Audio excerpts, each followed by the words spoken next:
Hi guys, let's learn if NA functions. So let's learn it by an example. Let's say we are using certain function. Let's say we are using ifs function, which returns a value depending on multiple logical expressions. Let's say we are using, let's say, a1 plus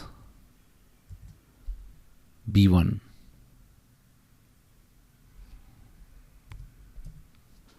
is greater than 20,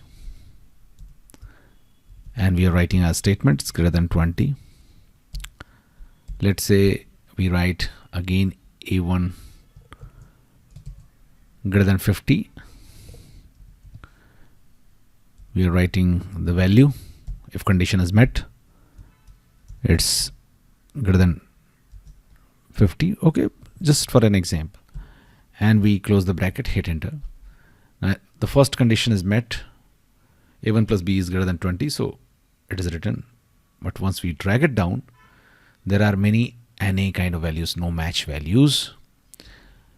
And it is saying A2 plus B2 is greater than 20. No. A2 plus B2 is greater than 50. No. So it is giving this value. Now how can we handle this?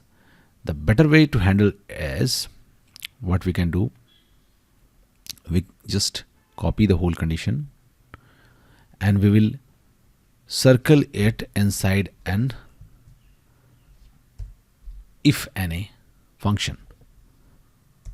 If it is NA, no match, and then we will do the bracket, and inside this we will write this whole statement. Okay, give a comma, and if it is not available, then we can write our own statement.